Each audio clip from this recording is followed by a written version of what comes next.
네가 준비한 게 뭐라고? 이따위 음식을 강남 건물주 앞에 내놓는 거야? 쓰레기통에나 버려. 칠순 잔치를 위해 한 달간 정성을 쏟았던 윤서진. 하지만 시어머니 김말순이 직접 만든 갈비찜을 쓰레기통에 쏟아버리는 순간 서진의 6년 결혼 생활은 한순간에 무너져 내렸습니다. 더 충격적인 건 남편 조현우 옆에 서 있던 화려한 여자 하유라였죠. 강남 건물주 딸이라며 당당히 자신을 소개하던 그녀 앞에서 서진은 이혼합 의서에 도장을 찍어야 했습니다. 통장 잔액 46만 원. 경력 단절 6년 차로 월세방에 쫓겨난 서진. 하지만 그녀에게는 아무도 몰랐던 비밀이 있었는데요. 편의점 야간 알바를 하던 서진 앞에 나타난 정장 차림의 변호사들. 그들이 전한 소식은 서진의 인생을 완전히 바꿔놓을 충격적인 내용이었습니다. 과연 서진에게 어떤 일이 벌어진 걸까요? 시청 전에 구독과 좋아요 꼭 부탁드립니다. 영상 제작에 큰 힘이 됩니다. 오늘은 네가 며느리 자격이 있는지 보여줄 마지막 기회야. 시어머니 김말순의 차갑게 가라앉은 목소리가 부엌에 울려 퍼졌습니다. 윤서진은 새벽 4시부터 준비한 갈비찜 냄비 앞에서 손을 멈췄죠. 오늘은 시어머니의 칠순 잔치날이었습니다. 괜찮아요, 어머니. 정성껏 준비했으니 분명 좋아하실 거예요. 하지만 서진의 떨리는 목소리 속에는 불안이 섞여 있었습니다. 한 달 전부터 준비한 이 잔치를 위해 서진은 은행 대출까지 받았거든요. 전통 방식으로 만든 갈비찜, 직접 빚은 송편과 인절미, 그리고 준비해 놓은 칠순 한복까지. 모든 게 완벽해 보였습니다. 손님들이 도착하기 시작했어요. 친척들이 하나둘씩 모여들고 서진은 웃음을 지으며 인사를 건넸습니다. 하지만 현관문이 열리는 순간 서진의 얼굴에서 미소가 사라졌죠. 어머니, 칠순 축하드려요. 제가 프랑스에서 공수한 샴페인 준비했어요. 남편 조현우 옆에는 화려한 드레스를 입은 여자가 서 있었습니다. 긴 생머리를 우아하게 넘긴 그녀는 명품 가방을 들고 당당히 실내로 들어왔어요. 서진은 현우의 눈을 똑바로 쳐다봤습니다. 현우 씨, 이게 무슨... 소개할게요. 하유라 씨예요. 저희 회사 투자자분이시죠. 현우의 태연한 설명에 서진의 심장이 쿵 내려앉았습니다. 하지만 더 충격적인 건 김말순의 반응이었죠. 어머, 유라 씨 오셨군요. 어서 들어오세요. 우리 현우가 항상 이야기하더라고요. 말순은 서진이 한 번도 받아본 적 없는 따뜻한 미소를 유라에게 보냈습니다. 유라는 거실 한가운데 놓인 잔치상을 휙 둘러봤어요. 손수 준비하셨다면서요? 정성이 대단하시네요. 저희 아버지가 강남에 건물 10채 가지고 계시거든요. 이런 가정적인 분위기가 참 신선해요. 강남 건물 10채라는 말에 친척들의 시선이 일제히 유라에게 쏠렸습니다. 서진은 갈비찜을 담은 접시를 들고 식탁으로 다가갔죠. 어머니, 특별히 한우갈비로 준비했어요. 전통 방식으로 3시간 동안. 그 순간 말순이 접시를 낚아챘습니다. 그리고 서진이 믿을 수 없는 광경이 펼쳐졌죠. 말순은 갈비찜을 통째로 쓰레기통에 쏟아버렸어요. 이게 뭐야? 강남 건물주 딸 앞에서 이런 초라한 음식이나 내놓는 거야? 쓰레기통 속으로 떨어지는 갈비 조각들을 보며 서진의 눈에서 눈물이 터져 나왔습니다. 한 달간의 준비, 새벽부터 끓인 육수, 정성껏 재운 양념이 모두 쓰레기가 되는 순간이었죠. 어머니, 제가 뭘 잘못했나요? 한 달 동안 준비했는데. 한 달 준비했다고 자랑이야? 유라 씨 아버지 회사는 직원이 500명이 넘어. 너 같은 출신이 뭘 안다고? 말순의 목소리는 점점 커졌고 친척들은 숨죽이며 지켜봤습니다. 유라는 소파에 우아하게 앉아 다리를 꼬며 미소를 지었어요. 괜찮아요, 어머니. 서진 씨도 나름 최선을 다하신 거잖아요. 능력에는 차이가 있는 법이니까요. 능력의 차이라는 말이 서진의 가슴을 찔렀습니다. 현우는 아무 말 없이 유라 옆에 앉았고 서진은 그 모습을 멍하니 바라봤죠. 서진아, 이제 끝내자. 계속 이러면 우리 현우만 힘들어. 말순이 테이블 위에 서류 봉투를 던졌습니다. 이혼 합의서였어요. 서진은 떨리는 손으로 봉투를 집어들었습니다. 지금 여기서 도장 찍어. 유라 씨 앞에서 깔끔하게 정리하자고. 칠순 잔치 한복판에서 수많은 친척들이 지켜보는 가운데 그리고 남편의 내연녀가 앉아있는 바로 그 앞에서 이혼 합의서에 도장을 찍으라는 것이었습니다.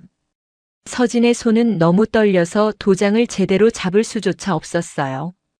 빨리 안 찍어? 손님들 다 기다리잖아. 결국 서진은 도장을 찍었습니다.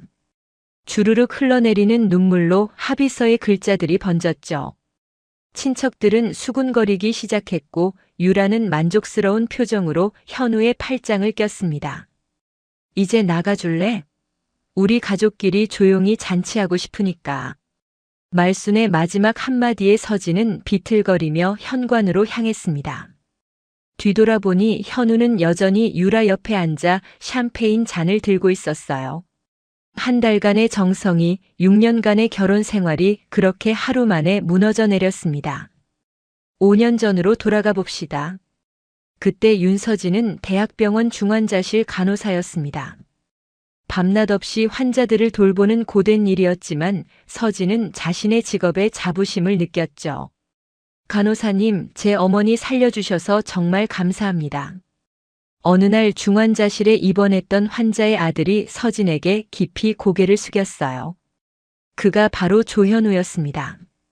당시 현우는 중견기업 영업과장으로 성실하고 예의 바른 모습이었죠. 괜찮아요. 제 일일 뿐이에요. 어머님 곧 회복하실 거예요. 그렇게 시작된 인연은 자연스럽게 연애로 이어졌습니다. 현우는 서진에게 따뜻했고 서진은 그런 현우에게 마음을 열었어요. 6개월 후 두 사람은 결혼을 결심했죠. 하지만 시댁 방문날은 이상했습니다. 작은 빌라에서 혼자 사는 김말수는 서진을 위아래로 훑어보더니 코웃음을 쳤어요. 간호사? 간호사 월급이 뭐 대수라고? 우리 현우는 앞으로 임원까지 올라갈 사람이야. 첫 만남부터 무시였습니다. 하지만 서진은 참았어요. 현우가 중간에서 어렵게 조율했고 결국 결혼식을 올렸습니다. 결혼 2년이 지났을 때였습니다. 말순이 갑자기 서진을 불러앉혔죠. 서진아, 너 언제까지 병원 다닐 거야? 우리 현우 승진하려면 집안일에 전념하는 아내가 필요해. 요즘 임원들 부인들 다 전업주부거든. 그게 무슨 말씀이세요? 저는 제 일이 좋은데요. 좋으면 뭐해? 남편 승진이 중요하지. 내 일이 중요해. 시집온 며느리가 그것도 모르냐고. 말순의 압박은 날이 갈수록 심해졌습니다. 현우도 조심스럽게 말을 꺼냈어요. 여보, 사실 회사에서 승진 대상자 부인들 모임이 있거든. 다들 전업주부라서 나만 처가 직장 다녀서 좀 그래. 결국 서진은 병원을 그만뒀습니다. 10년간 쌓아온 경력을, 선배들에게 배운 노하우를, 그리고 환자들과의 인연을 모두 포기했죠. 말수는 만족스러워했습니다. 그래, 이래야 며느리지. 이제부터 현우 뒷바라지나 제대로 해. 하지만 현우의 승진은 오지 않았어요. 오히려 회사 실적은 계속 나빠졌고 구조조정 소문까지 돌았습니다. 서진은 집안일에만 전념했지만 말순의 무시는 더 심해졌죠. 밥도 이 모양이야. 옆집 며느리는 식당 차려도 되겠다던데. 그러던 어느 날이었습니다. 서진이 현우의 휴대폰을 충전하려다 메시지 알림을 보게 됐어요. 오빠, 오늘 저녁 어때요? 제가 오빠 좋아하는 레스토랑 예약해뒀어요. 유라. 서진의 손이 얼어붙었습니다. 더 확인해보니 수상한 문자들이 가득했어요. 오빠 덕분에 회의 잘 마쳤어요. 역시 오빠가 최고예요. 주말에 시간 되세요? 제가 새로 산 차 보여드리고 싶어요. 서진은 현우에게 조심스럽게 물었습니다. 여보, 유라라는 분이 누구예요? 문자를 봤는데. 아, 그냥 회사 거래처 담당자야. 업무 때문에 연락하는 거니까 신경 쓰지 마. 현우의 대답은 너무 태연했습니다. 하지만 서진의 불안은 커져만 갔죠. 그리고 칠순 잔치 한 달 전 병원 동료였던 박하늘에게서 전화가 왔어요. 서진아, 미안한데 오늘 호텔 로비에서 현우 씨 봤어. 근데 옆에 여자분이랑 있더라. 혹시? 하늘의 목소리는 조심스러웠습니다. 서진은 억지로 웃으며 대답했어요. 아, 회사 일 때문에 그런 거겠지. 걱정 마. 하지만 서진은 알고 있었습니다. 뭔가 잘못되고 있다는 걸. 그래도 칠순 잔치만은 완벽하게 준비하면 시어머니의 마음을 돌릴 수 있을 거라고 믿었죠. 그게 서진의 마지막 희망이었습니다. 칠순 잔치 한 달 전 서진은 계획을 세우기 시작했습니다. 이번만은 시어머니에게 인정받고 싶었거든요. 노트에 빼곡히 적힌 준비 목록을 보며 서진은 다짐했습니다. 갈비찜부터 시작해야겠어. 어머니가 좋아하시는 건 역시 한식이니까. 서진은 시장에 나가 직접 한우갈비를 골랐습니다. 정육점 주인이 놀랄 정도로 좋은 부위만 골라 샀죠. 집에 돌아와서는 갈비를 손질하며 레시피를 여러 번 확인했어요. 3일 동안 재워야 맛이 제대로 배는데 양념 배합이 중요하겠지. 그 다음은 떡이었습니다. 송편과 인절미를 직접 만들기 위해 떡 만드는 법을 배웠어요. 손이 부르트도록 반죽을 치대고 수십 번 떠내며 연습했습니다. 하지만 가장 큰 문제는 비용이었어요. 서진은 통장 잔액을 확인하고 한숨을 쉬었습니다. 결혼 후 모아둔 돈이 몇백만 원밖에 안 남았거든요. 은행에 가야겠어. 대출 받아서라도 완벽하게 준비하자. 서진은 신용대출을 신청했습니다. 500만 원. 칠순 잔치를 위한 돈이었죠.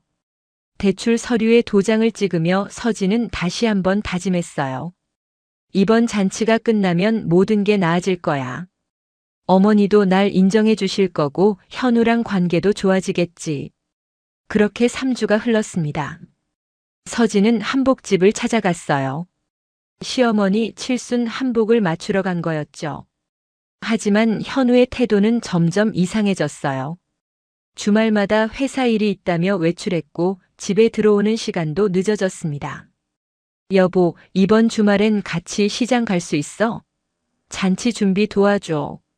미안. 회사 미팅이 있어서 다음에 도와줄게. 현우는 매번 똑같은 대답만 했습니다. 서진은 혼자서 모든 준비를 해야 했죠. 말순도 별반 다르지 않았어요. 뭘 해도 시원찮을 텐데, 뭐 내가 준비한다고 달라지겠어? 시어머니의 냉소적인 말에도 서진은 포기하지 않았습니다. 오히려 더 완벽하게 준비하려고 노력했죠. 잔치 2주 전 하늘이 다시 전화를 걸어왔어요. 서진아, 진짜 미안한데. 어제 또 현우 씨 봤어. 강남 호텔 로비에서 같은 여자랑 있더라. 이번엔 서진도 더 이상 무시할 수 없었습니다. 그 여자 어떻게 생겼어? 키가 크고 머리 긴 여자. 명품 옷 입고 있었어. 둘이 되게 친해 보이더라. 전화를 끊은 후 서진은 한참을 멍하니 앉아 있었습니다. 손에 들린 바늘이 떨렸어요. 하지만 이미 너무 많은 걸 준비했고 너무 많은 돈을 썼습니다. 일단 잔치는 치러야 해. 그 후에 현우랑 얘기하자. 칠순 당일 아침이 밝았습니다. 서진은 새벽 4시에 일어나 갈비찜을 끓이기 시작했어요. 육수가 보글보글 끓는 소리를 들으며 서진은 기도했습니다. 제발 오늘만큼은 모든 게 잘 되게 해주세요. 하지만 불길한 예감은 틀리지 않았습니다. 집에 돌아온 현우는 평소와 달리 정장을 말끔히 차려입었고 향수까지 뿌렸어요. 여보, 오늘 특별히 신경 쓴 거야? 응. 어머니 칠순인데 당연하지. 현우의 대답은 자연스러웠지만 서진의 가슴은 계속 두근거렸습니다. 뭔가 잘못될 것 같은 느낌. 그리고 그 예감은 현실이 되었죠. 현관문이 열리고 하유라가 들어왔을 때 서진의 세상이 무너지기 시작했습니다. 윤서진은 낡은 월세방 문을 열었습니다. 보증금 500만 원, 월세 40만 원. 칠순 잔치 다음 날 이곳이 서진의 새로운 집이 되었어요. 짐이라고 해봐야 캐리어 하나가 전부였습니다. 시댁에서 가져온 옷가지와 몇 가지 생필품뿐이었죠. 서진은 방바닥에 주저앉아 이혼 합의서를 다시 꺼내봤어요. 위자료 없음, 재산 분할 없음. 더 가혹한 조건이 뒤에 숨어 있었습니다. 결혼 전 서진이 간호사로 일하며 모아둔 적금 통장. 그 돈마저 시댁에서 가져가 버렸어요. 그 돈은 집안 경조사비로 이미 다 썼어. 내가 우리 집 며느리였으면 당연히 내야지. 말순의 말이 귓가에 맴돌았습니다. 5년간 모아둔 3천만 원이 한순간에 사라진 거였죠. 서진은 핸드폰을 꺼내 은행 앱을 열었어요. 잔액 46만 원. 손이 떨렸습니다. 월세를 내고 나면 6만 원밖에 안 남는 금액이었어요. 서진은 고개를 들어 천장을 바라봤습니다. 이제 어떻게 살지? 다음 날 서진은 구직 사이트를 뒤지기 시작했습니다. 하지만 현실은 가혹했어요. 경력 단절 6년. 중환자실 경험이 있지만 너무 오래됐네요. 재교육이 필요할 것 같은데요. 병원 인사팀 담당자의 말이 서진의 가슴을 찔렀습니다. 6년 전 말순의 강요로 그만둔 병원. 그곳으로 돌아가는 길은 이미 막혀 있었죠. 그나마 다행인 건 편의점 야간 알바 자리가 있다는 거였습니다. 서진은 이력서를 작성하며 눈물을 삼켰어요. 하지만 선택의 여지가 없었습니다. 당장 내일 월세를 내야 했거든요. 서진은 편의점에 전화를 걸었습니다. 내일 저녁부터 시작할게요. 그날 밤 서진은 소셜미디어를 열어봤습니다. 현우의 계정에는 세 게시물이 올라와 있었어요. 사진 속 현우와 유라는 고급 레스토랑에서 와인을 마시고 있었습니다. 유라의 손목에는 명품 시계가 반짝였고 현우는 행복한 미소를 짓고 있었죠. 드디어 진짜 사랑을 만났어요. 서진의 눈에서 눈물이 흘러내렸습니다. 6년간의 결혼 생활은 진짜 사랑이 아니었다는 말이었죠. 더 충격적인 건 말순의 게시물이었어요. 우리 며느리 유라. 아버지 회사 건물 앞에서 드디어 제대로 된 며느리를 만났네요. 앞으로 좋은 일만 가득하길. 사진 속 유라는 거대한 유리 건물 앞에서 포즈를 취하고 있었습니다. 건물 입구에는 부동산 회사 로고가 선명했어요. 말순의 댓글에는 친척들의 축하 메시지가 줄줄이 달려 있었습니다. 서진은 핸드폰을 던져버리고 싶었지만 그럴 수도 없었어요. 이 핸드폰이 유일한 연락수단이었거든요. 그날 밤 서진은 잠을 이루지 못했습니다. 편의점 야간 근무 첫날이었습니다. 오후 10시부터 다음날 아침 6시까지. 서진은 파란색 유니폼을 입고 계산대 앞에 섰어요. 어서 오세요. 손님들이 들락날락했습니다. 술 취한 남자, 야식을 사러 온 대학생, 택배 기사님. 모두가 서진을 그냥 편의점 알바생으로만 봤죠. 새벽 3시 가게가 잠시 한산해졌을 때 서진은 진열대를 정리하며 생각했어요. 이게 내 인생이구나. 5년 전으로 돌아가고 싶어. 손에 든 삼각김밥이 흐릿하게 보였습니다.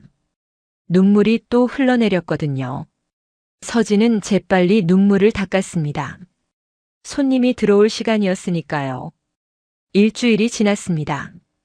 서진의 발은 부어 있었고 허리는 끊어질 것처럼 아팠어요. 시급 10,000원. 하루 8시간 근무로 벌 수 있는 돈은 한 달에 200만 원 정도였습니다. 월세 40만 원, 생활비, 교통비. 그나마 남는 게 얼마나 될까? 서진은 계산을 하다가 멈췄습니다.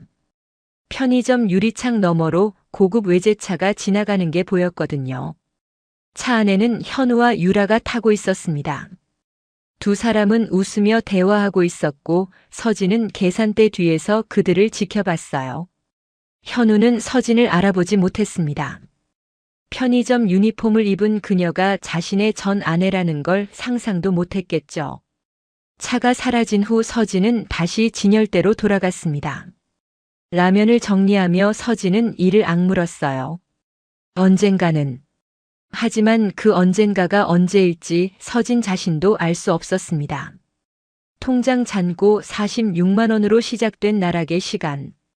그 시간이 얼마나 계속될지 아무도 몰랐죠. 편의점에서 일한 지 3주째 되던 날 밤이었습니다. 서진은 평소처럼 야간 근무 중이었어요. 새벽 1시, 밖에는 비가 내리고 있었습니다. 어서 오세요. 자동문이 열리며 정장을 입은 두 남자가 들어왔어요. 비에 젖지 않은 깔끔한 차림에 그들은 편의점 손님치곤 너무 격식을 갖추고 있었습니다. 윤서진 씨 맞으십니까? 서진은 순간 얼어붙었습니다. 편의점에서 자신의 이름을 부르는 사람이라니. 심장이 빠르게 뛰기 시작했죠. 네, 맞는데요. 누구시죠? 저희는 김앤정 법률사무소에서 나왔습니다. 잠시 시간 내주실 수 있으실까요? 한 남자가 명함을 내밀었습니다. 변호사 자격증 번호가 선명하게 적혀 있었어요. 서진은 손이 떨렸지만 애써 침착함을 유지했습니다. 무슨 일로 오신 건가요? 제가 법적 문제라도. 아닙니다. 좋은 소식을 전해드리러 왔어요. 혹시 외할아버지 로버트 윤에 대해 들어보신 적 있으신가요? 로버트 윤? 서진은 기억을 더듬었습니다. 어머니가 돌아가시기 전 몇 번 언급하셨던 이름이었어요. 어머니가 말씀하시긴 했는데 제가 어렸을 때 미국으로 가셨다고만 들었어요. 맞습니다. 로버트 윤 선생님은 미국에서 의료기기 회사를 설립하셨고 지난달 향년 85세로 별세하셨습니다. 변호사의 말에 서진은 가슴이 철렁 내려앉았습니다. 한 번도 만나보지 못한 외할아버지. 어머니가 보고 싶어 하시던 그분이 돌아가셨다니. 그런데 왜 저한테 오신 거죠? 할아버님께서 평생 한국에 계신 외손녀를 찾으셨습니다. 유언장에 윤서진 씨를 유일한 상속인으로 지정하셨어요. 서진은 귀를 의심했습니다. 상속인? 한 번도 만난 적 없는 외할아버지가 자신을. 잠깐만요. 제가 뭘 상속받는다는 거죠? 다른 변호사가 서류 가방에서 두꺼운 파일을 꺼냈습니다. 먼저 미국 본사 메디테크 코퍼레이션의 지분 30%입니다. 현재 시가로 약 2천억 원 상당이에요. 서진의 머릿속이 하얘졌습니다. 2천억? 지금 편의점에서 시급 10,000원 받으며 일하는 자신에게 2천억이라니. 그리고 서울 강남에 위치한 메디컬 빌딩도 포함됩니다. 지상 20층, 지하 5층 규모죠. 더 이상 말을 잇지 못했습니다. 서진은 계산대를 붙잡고 겨우 중심을 잡았어요. 마지막으로 현금 500억 원이 미국 은행에 예치되어 있습니다. 모든 상속 절차는 한 달 내로 완료될 예정입니다. 편의점 형광등이 윙거렸습니다. 서진은 이게 꿈인지 생시인지 구분할 수가 없었어요. 할아버님께서 남기신 편지가 있습니다. 변호사가 낡은 봉투를 건넸습니다. 서진은 떨리는 손으로 편지를 꺼냈어요. 한글로 쓰인 할아버지의 글씨가 어머니의 필체와 닮아 있었습니다. 사랑하는 외손녀 서진에게. 나는 평생 너를 찾았단다. 내 어머니가 세상을 떠났다는 소식을 늦게 들었고 그때부터 너를 찾기 시작했지. 미안하구나. 할아버지가 더 일찍 찾지 못해서. 하지만 이제라도 내가 행복하게 살 수 있도록 모든 걸 준비했어. 내 어머니가 간호사의 길을 걷고 싶어 했듯이 너도 의료계에서 일한다는 소식을 들었다. 자랑스럽다. 이 재산으로 내가 원하는 꿈을 이루길 바란다. 사랑한다, 서진아. 할아버지 로버트 윤. 편지를 읽으며 서진의 눈에서 눈물이 쏟아졌습니다. 평생 찾아주셨다는 말, 자랑스럽다는 말. 서진은 한 번도 받아보지 못한 사랑이었죠. 상속 절차에 대해 자세히 설명드리겠습니다. 내일 사무실로 방문해 주실 수 있으신가요? 서진은 고개를 끄덕였습니다. 변호사들이 떠난 후 서진은 한참 동안 계산대에 서 있었어요. 창밖으로 비는 계속 내렸고 편의점 형광등만이 그녀를 비추고 있었습니다. 통장 잔고 46만 원에서 수천억 원의 상속인으로, 편의점 알바에서 의료기기 회사 대주주로, 서진의 인생이 완전히 바뀌는 순간이었습니다. 일주일 후 윤서진은 서울 강남의 한 고급 오피스텔에 앉아 있었습니다. 변호사들과의 미팅을 마친 후였죠. 상속 절차는 생각보다 빠르게 진행되었어요. 이제 윤 씨께서 메디테크 코리아 지점의 대표이사가 되시는 겁니다. 책상 위에 놓인 서류들을 보며 서진은 조용히 미소 지었습니다. 하지만 복수를 위한 미소는 아니었어요. 아직은 때가 아니었거든요. 제 신분은 철저히 비밀로 해주세요. 당분간은 조용히 움직이고 싶습니다. 변호사들이 고개를 끄덕였습니다. 서진은 창밖을 내다봤어요. 저 멀리 보이는 빌딩들 사이 어딘가에 현우의 회사가 있을 거였죠. 다음 날 서진은 사설 조사 회사를 고용했습니다. 목표는 조현우의 회사와 하유라 아버지 회사를 조사하는 것이었어요. 일주일만 시간을 주세요. 모든 걸 파악해드리겠습니다. 조사 결과는 예상보다 빨리 나왔습니다. 서진은 보고서를 받아들고 천천히 읽기 시작했어요. 현우의 회사는 심각한 재정난에 시달리고 있었습니다. 대출금 상환이 밀려 있었고 투자자를 찾지 못하면 석 달 내 부도 위기였죠. 더 충격적인 건 하유라 아버지 회사였어요. 강남 건물주라던 그 회사는 실상 허울뿐인 유령 회사였습니다. 하철수, 유라 씨 아버지로 알려진 인물은 사기 전과 산범입니다. 현재 회사는 빚이 100억 원이 넘고요. 서진은 보고서를 덮으며 냉소를 지었습니다. 강남 건물 10채. 모두 거짓말이었던 거죠. 그날 오후 서진은 페이퍼 컴퍼니를 설립했습니다. 회사명은 그린 메디컬 인베스트먼트. 겉으로는 평범한 투자 회사였어요. 이 회사 이름으로 조현우 회사 주식을 매입하겠습니다. 변호사가 서류를 준비했습니다. 서진은 조용히 현우 회사의 지분을 사들이기 시작했어요. 30%, 40%, 51%. 결국 서진은 현우 회사의 대주주가 되었습니다. 현우는 전혀 몰랐겠죠. 자신을 버린 전 아내가 회사의 실질적 주인이 되었다는 걸. 서진은 만족스러운 미소를 지었어요. 다음은 하유라 아버지의 회사 채권이었습니다. 서진은 은행들을 찾아다니며 부실 채권을 매입했어요. 모두 합치면 120억 원어치의 채권입니다. 이제 하철수 씨 회사의 생사여 탈권을 쥐신 거나 마찬가지죠. 서진은 고개를 끄덕였습니다. 하지만 아직 움직일 때가 아니었어요. 더 완벽한 타이밍을 기다려야 했습니다. 한 달 후 강남 한복판에 새로운 건물이 문을 열었습니다.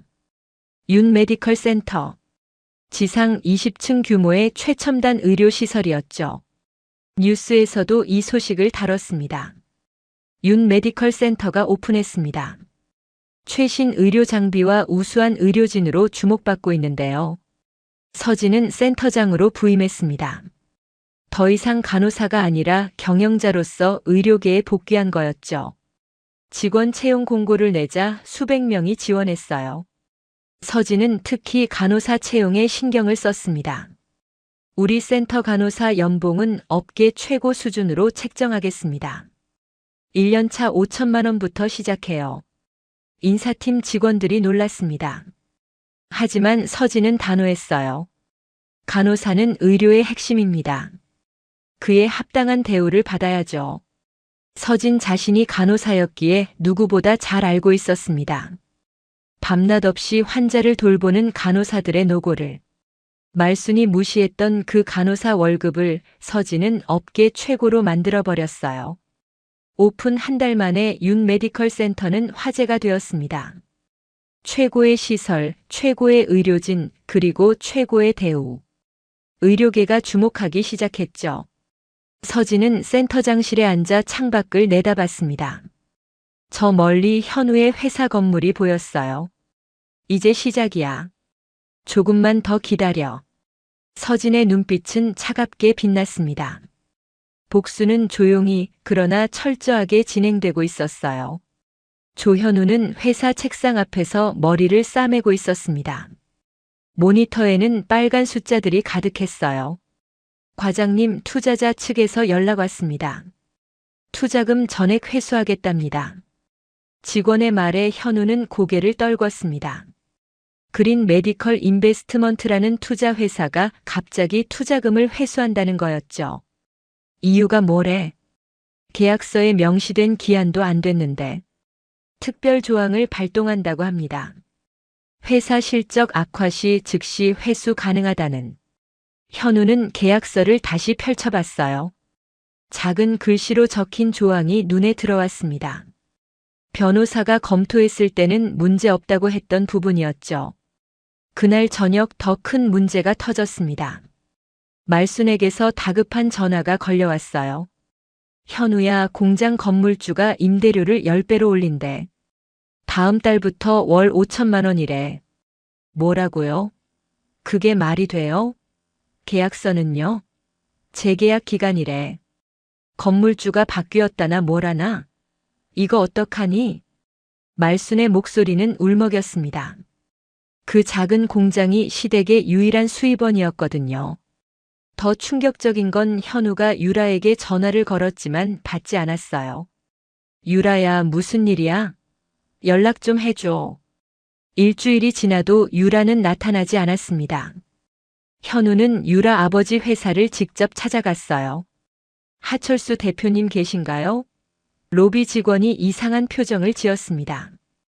여기 사무실 비운 지 한 달 됐는데요. 채권자들이 매일 찾아오고요. 현우의 심장이 내려앉았습니다. 급히 인터넷을 검색하자 충격적인 기사들이 쏟아졌어요. 부동산 업체 대표 사기 전과자로 밝혀져 유령 회사로 수백억 원 편취. 하철수는 사기 전과 3범이었습니다.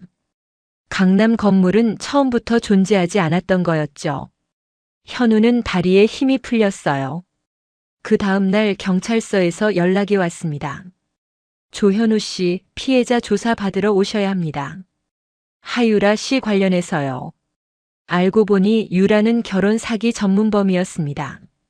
아버지와 짜고 부유한 남성들에게 접근해 돈을 뜯어내는 수법이었죠. 조 씨 계좌에서 인출된 금액이 총 3억 원입니다. 유라 씨가 투자 명목으로 받아갔다고 하셨죠? 네. 아버지 회사에 투자한다고. 그 돈은 모두 해외로 빠져나갔습니다. 추적이 불가능해요. 경찰의 말에 현우는 주저앉았습니다. 3억 원. 회사 운영 자금으로 빼돌린 돈이었거든요. 말순도 피해를 입었습니다. 유라를 믿고 투자했던 모든 돈, 그리고 집까지 담보로 잡혔던 대출금. 모두 날아가 버렸어요. 일주일 후 현우의 회사는 파산 신청을 했습니다. 직원들은 밀린 월급도 받지 못한 채 흩어졌죠. 현우는 신용불량자가 되었습니다. 말순은 집까지 잃고 작은 월세방으로 쫓겨났어요. 70평생 처음 겪는 일이었습니다. 어느 날 밤 말순은 떨리는 손으로 서진의 번호를 눌렀습니다. 혹시나 하는 마음이었죠. 여보세요? 서진아. 말순의 목소리가 들려왔을 때 서진은 잠시 말없이 화면을 바라봤습니다. 휴대폰에 뜬 발신 번호는 저장조차 되어 있지 않았죠. 누구세요? 모르는 번호네요. 차갑게 한마디만 남기고 전화를 끊었습니다. 한때는 어머니라고 부르며 잘 보이려고 애썼던 사람이었지만 이제 서진의 마음에는 아무런 미련도 남아있지 않았어요. 다시 전화벨이 울렸지만 서진은 휴대폰을 무음으로 돌려놓고 책상 위에 내려놨습니다. 그 순간 센터장실 문을 두드리는 소리가 들렸습니다. 센터장님, 다음 주 기자 간담회 일정 확인 부탁드립니다. 인사팀장이 서류를 내밀었어요. 서진은 고개를 끄덕이며 서류를 확인했습니다. 윤 메디컬 센터 개원 2달 만에 이미 예약 대기 환자가 수천 명에 달하고 있었죠. 의료계에서는 신흥 강자로 떠오른 상황이었습니다. 좋아요. 기자 간담회에서는 간호사 처우 개선과 의료 봉사 계획 위주로 이야기하죠. 네, 준비해 두겠습니다. 인사팀장이 나가자 서진은 다시 휴대폰을 집어들었습니다. 발신 목록에는 조금 전 전화 기록이 선명했어요. 이제 곧 끝나겠지. 서진은 조용히 중얼거렸습니다. 며칠 후 윤 메디컬 센터 대강당에서는 의료봉사 프로젝트 발대식이 열리고 있었습니다. 대형 화면에는 의료 취약계층을 위한 무료 진료 계획과 해외 의료봉사 일정이 차례로 소개되고 있었죠. 기자들과 의료 관계자들 그리고 정부 관계자들까지 자리한 가운데 사회자가 무대 위에서 외쳤습니다. 다음은 윤 메디컬 센터 센터장이신 윤서진 대표님의 인사말입니다. 강단 위로 조명이 켜졌습니다. 단정한 정장을 차려입은 서진이 차분한 걸음으로 무대 중앙에 섰어요. 서진은 잠시 객석을 둘러봤습니다. 앞줄에는 정부 관계자와 의료계 원로들이 앉아 있었고 뒷줄에는 일반 시민들도 자리를 채우고 있었죠. 안녕하세요. 윤 메디컬 센터 센터장 윤서진입니다. 서진의 목소리는 단단했습니다. 젊었을 때 대학병원 중환자실 간호사로 일했습니다. 그때 밤새 환자를 붙들고 버티던 동료들을 보면서 다짐했어요. 언젠가 의료진이 정당한 대우를 받는 병원을 만들겠다고요. 오늘 그 약속을 조금이나마 지키게 되어 기쁩니다. 기자들이 빠르게 키보드를 두드렸습니다. 서진은 이어서 말했어요. 우리 센터는 앞으로 매년 매출의 10%를 사회공헌에 쓰려고 합니다. 의료 사각지대에 있는 분들을 위해 무료 진료, 재활치료, 해외 의료 봉사를 진행하겠습니다. 이때 사회자가 다시 마이크를 잡았습니다. 깜짝 발표가 하나 더 있습니다.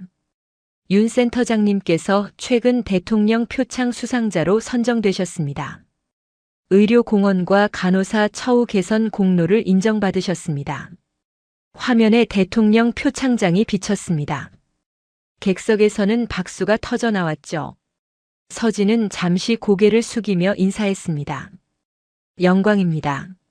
하지만 이 상은 제 것이 아니라 현장에서 뛰고 있는 모든 의료진을 위한 상이라고 생각합니다. 그날 저녁 뉴스에서는 윤 메디컬 센터와 윤서진의 인터뷰가 연이어 방송되었습니다. 작은 월세방의 낡은 텔레비전 앞에서 조현우와 김말수는 그 장면을 보고 있었어요. 앵커의 목소리가 흘러나왔습니다.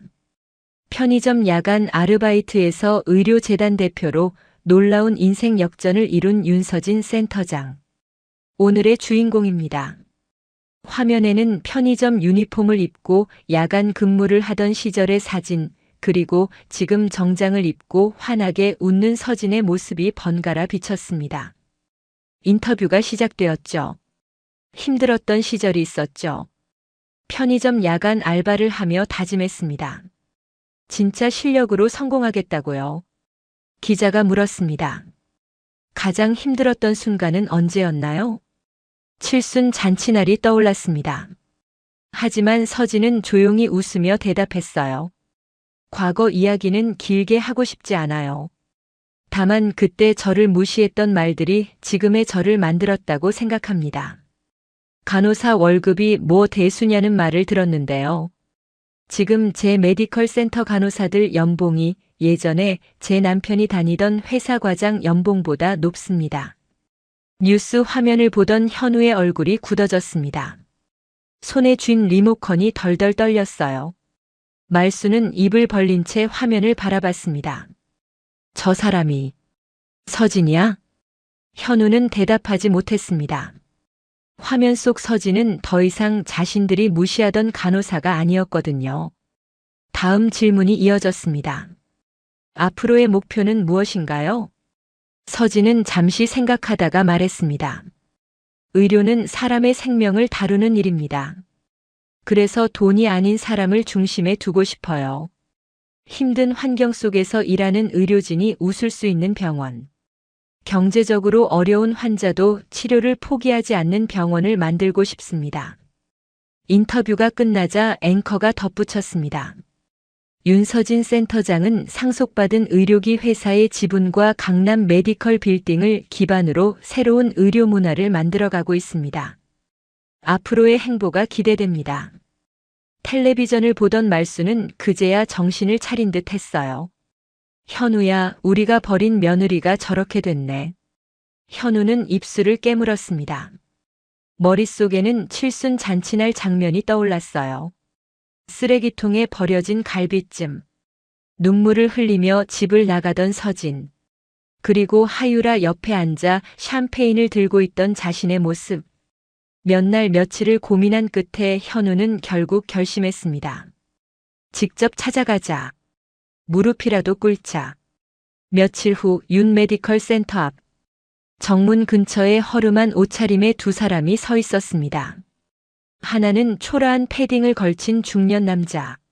하나는 구겨진 코트를 입은 노년의 여인이었죠. 바로 조현우와 김말순이었습니다. 여기가 서진이가 일하는 데야? 현우의 목소리는 쓸쓸했습니다. 김말순이 고개를 숙이며 말했죠. 일하는 데가 아니라 저기가 서진이 건물인가 보다. 두 사람은 경비에게 사정을 했고 다행히 서진에게 연락이 닿았습니다. 잠시 후 회의실 문이 열렸어요. 들어오세요. 정장 차림의 윤서진이 문 앞에 서 있었습니다. 단정하게 묶은 머리, 차가운 눈빛, 당당한 자세. 예전과는 완전히 다른 사람이었죠. 조현우와 김말수는 동시에 자리에서 벌떡 일어나 허리를 굽혔습니다. 서진아, 오랜만이다. 서진은 고개를 살짝 젖혔습니다. 여긴 센터입니다. 예전처럼 편하게 부르지 마세요. 김말순의 어깨가 움찔했습니다. 회의실 안에는 차가운 공기만 흐르고 있었어요. 서진은 맞은편 자리를 가리켰습니다.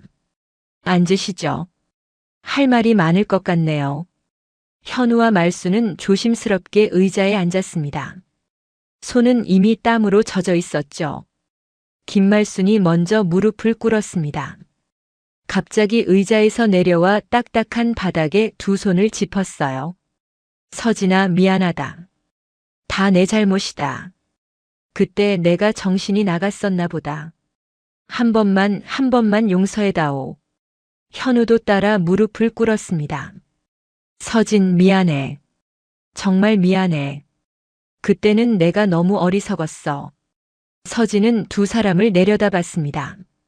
한때는 인정받고 싶어 무릎까지 꿇을 뻔했던 자신의 모습이 떠올랐어요. 하지만 지금은 상황이 완전히 뒤바뀌어 있었죠. 5년 전 기억나세요? 어머니. 제 간호사 월급이 뭐 대수냐고 하셨죠? 김말수는 고개를 들지 못했습니다. 지금 제 메디컬 센터 간호사들 연봉이 예전에 조현우 씨가 다니던 회사 과장 연봉보다 높습니다. 그때 무시하셨던 간호사 월급으로 저는 지금 의료센터를 운영하고 의사와 간호사들을 고용하고 있죠. 말순의 어깨가 떨렸습니다. 현우가 떨리는 목소리로 물었습니다. 혹시 우리 공장 건물주가 너였어? 서진이 미간을 살짝 찌푸렸다가 고개를 끄덕였습니다. 네. 임대료 인상 통보 받으셨죠? 계약 조건대로 진행했을 뿐이에요. 그럼 유라 아버지 회사 채권도 너였어? 네. 사기꾼에게 투자한 건 본인들 책임입니다. 저는 합법적으로 채권을 인수했을 뿐이고요. 현우는 더 이상 말을 잇지 못했습니다. 그동안 일어났던 모든 일이 하나의 퍼즐처럼 맞춰졌어요. 투자금 회수, 임대료 폭등, 채권 회수. 그 모든 배후에 서진이 있었다는 사실을 뒤늦게 깨달은 거였죠. 그래도 우리 가족이었잖니. 같이 살았던 정이 있는데. 김말순의 목소리가 떨렸습니다. 가족이요? 서진의 눈빛이 차갑게 식었습니다. 가족이 칠순 잔치날 며느리를 내쫓고 내연녀 앞에서 이혼 도장 찍게 하나요? 가족이 며느리 적금을 경조사비라며 가져가요? 말수는 입을 굳게 다물었습니다. 할 말이 없었죠. 전 과거를 잊지는 못합니다. 그렇다고 해서 복수만을 위해 사는 것도 아니에요. 지금 저는 제 인생을 살고 있을 뿐입니다. 서진의 목소리는 담담했지만 단단하게 가라앉아 있었어요. 현우는 마지막 희망을 걸고 물었습니다. 혹시 우리 다시 시작할 수 있을까? 너랑 나 예전처럼은 아니더라도. 서진은 잠시 현우를 바라봤습니다. 예전 같으면 심장이 흔들렸을지도 모릅니다. 하지만 지금은 아니었어요.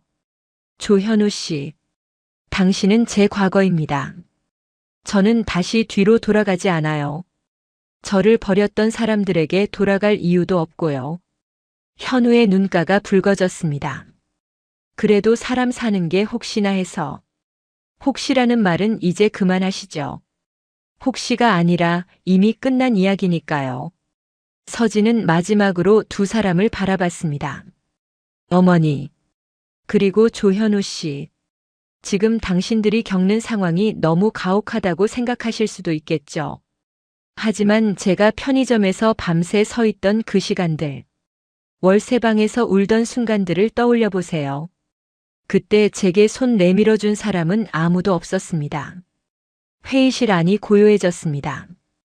에어컨 소리만 작게 울릴 뿐이었죠. 서진은 자리에서 일어났습니다. 이제 돌아가세요. 여기서 더 해줄 수 있는 건 없습니다. 김말수는 울면서 매달렸지만 경비가 조심스럽게 두 사람을 밖으로 안내했습니다. 회장실 문이 닫히는 순간 세 사람은 완전히 다른 세계의 사람이 되어 있었어요. 복수는 끝났지만 상처는 여전히 가슴 한구석에 남아 있었습니다. 그러나 서진은 그 상처 위에 새로운 삶을 세우고 있었죠. 며칠 후 조현우는 작은 공장의 야간 근무자가 되었습니다. 기계 소음이 가득한 공장에서 컨베이어 벨트를 지키며 예전 자신의 명함을 떠올렸죠. 지금은 아무 의미 없는 과거의 타이틀이었습니다. 현우는 작업복을 입고 기름때 묻은 부품을 닦으며 하루하루를 버텼어요. 옆에서 일하던 동료가 물었습니다. 형, 전에 뭐 했어요? 손 되게 귀하게 생겼는데. 그냥 회사 다녔어요. 현우는 고개를 숙이며 대답했습니다. 더 이상 물어볼 말이 없다는 걸 알아챈 동료는 다시 자기 일로 돌아갔죠. 퇴근 시간이 되면 현우는 낡은 원룸으로 돌아갔습니다. 김말수는 좁은 월세방에서 혼자 살았습니다. 벽에는 아무런 사진도 걸려 있지 않았고 냉장고에는 반찬 몇 가지가 전부였어요.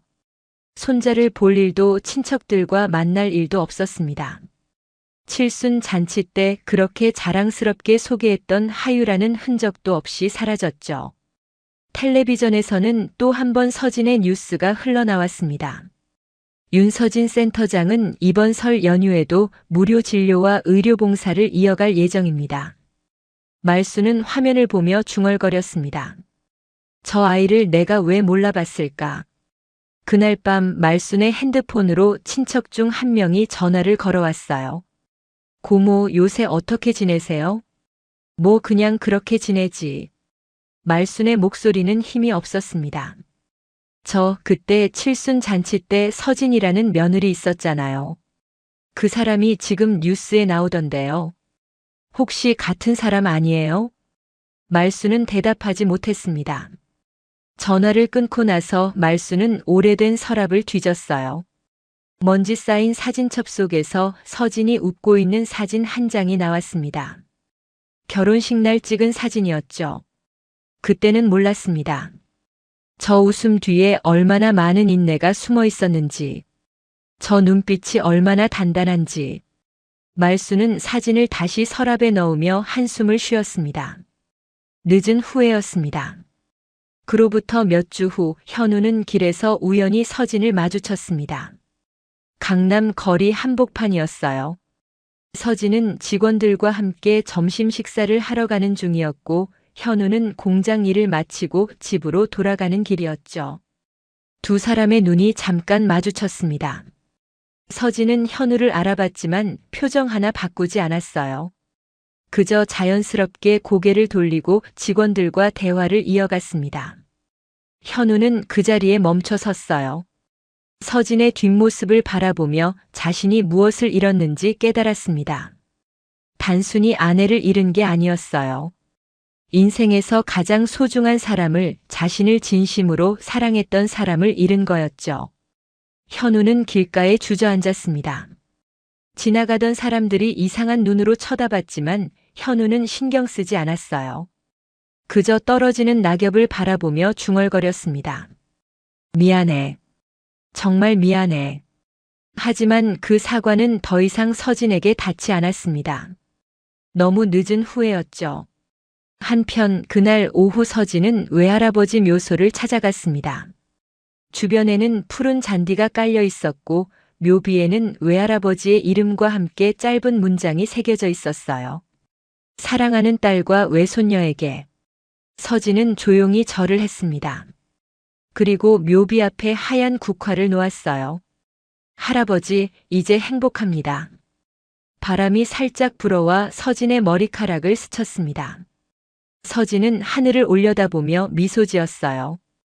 간호사 월급이 뭐 대수냐고 무시하던 사람들. 편의점 알바를 하던 저를 비웃던 사람들. 이제 그 시선은 중요하지 않았습니다.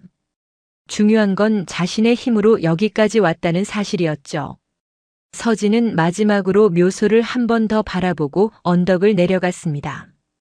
아래에는 그녀가 소유한 강남 메디컬 빌딩이 반짝이고 있었어요. 과거의 상처는 사라지지 않았지만 그 상처 위에 새 삶을 세운 사람이 서 있었습니다. 진짜 승리자는 끝까지 자신의 길을 걸어간 사람이었습니다. 1년이 흘렀습니다. 윤 메디컬 센터는 이제 한국 의료계에서 빼놓을 수 없는 이름이 되었어요. 해외 의료 봉사팀은 동남아시아 빈곤 지역을 찾아가 무료 진료를 펼쳤고 국내에서는 독거노인과 장애인을 위한 재활센터를 무상으로 운영했습니다. 서진은 센터장실에서 다음 분기 계획서를 검토하고 있었어요. 센터장님, 오늘 저녁 방송국에서 인터뷰 촬영 있으십니다. 비서가 조심스럽게 말했습니다. 네, 알고 있어요. 준비해둔 자료 챙겨주세요. 서진의 목소리는 차분했습니다. 그날 저녁 방송국 스튜디오.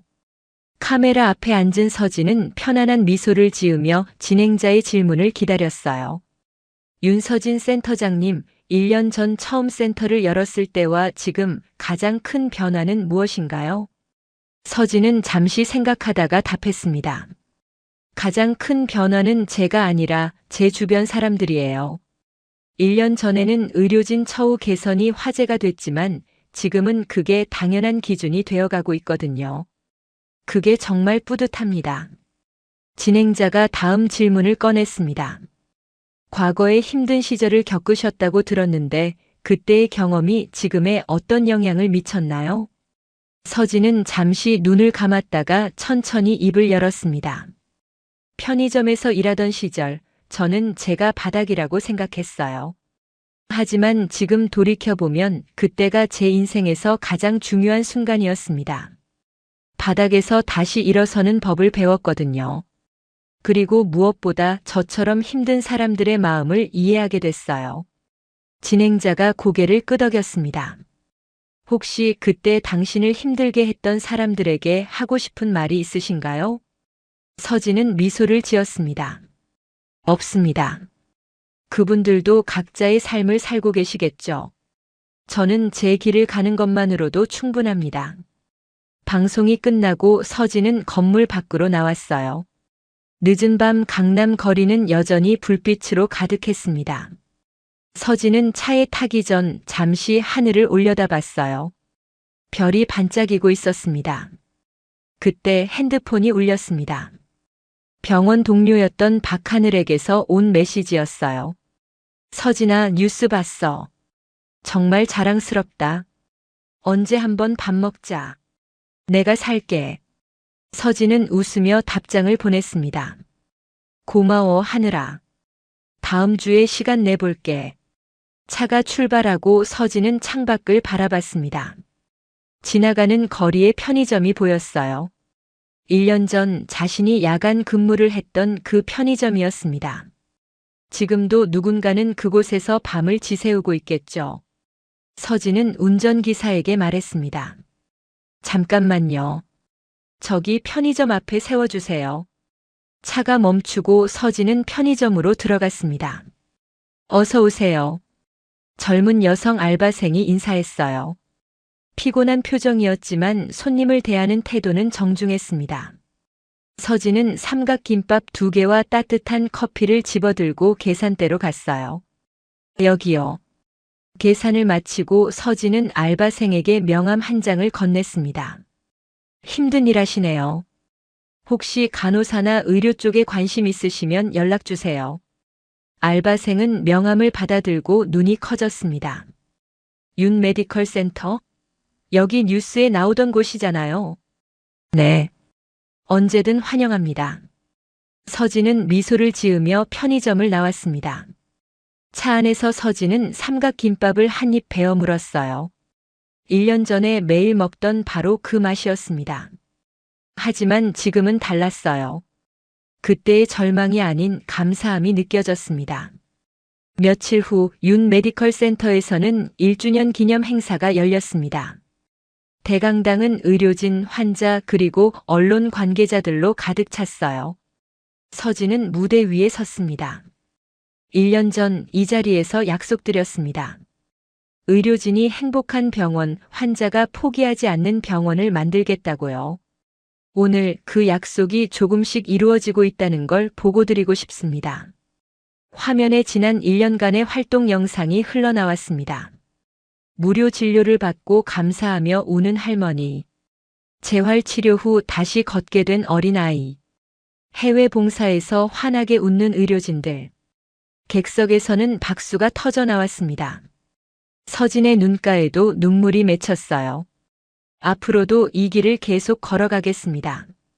함께 해주셔서 감사합니다. 행사가 끝나고 서진은 옥상으로 올라갔습니다. 강남의 야경이 한눈에 들어왔어요. 저 멀리 작은 월세방 건물도 보였습니다. 아마 조현우와 김말순도 저 어딘가에서 살고 있겠죠. 서진은 난간에 기대어 바람을 맞았습니다. 복수는 끝났지만 미움은 사라졌습니다. 이제 남은 건 자신의 길을 걷는 것뿐이었어요. 그때 비서가 문을 열고 들어왔습니다. 센터장님, 편의점에서 연락 주신 분이 면접 보러 오셨습니다. 서진은 미소 지으며 고개를 끄덕였습니다. 금방 내려갈게요. 옥상을 내려오며 서진은 다시 한번 생각했습니다. 쓰레기통에 버려졌던 그날, 월세방에서 울던 그날, 편의점에서 밤을 지새우던 그날, 그 모든 날들이 지금의 자신을 만들었다는 걸. 진짜 복수는 그들을 무너뜨리는 게 아니라 자신이 빛나는 것이었습니다. 진짜 승리는 미움을 버리고 자신의 길을 가는 것이었어요. 서진은 센터장실 문을 열며 조용히 중얼거렸습니다. 무너진 건 그들의 오만이었고 일어난 건 나의 존엄이었어. 그리고 그 존엄은 이제 영원히 무너지지 않을 것입니다. 오늘 이야기 좋으셨다면 구독, 댓글, 알람 설정 부탁드립니다. 여러분의 소중한 댓글 하나가 영상 제작에 큰 힘이 됩니다. 감사합니다.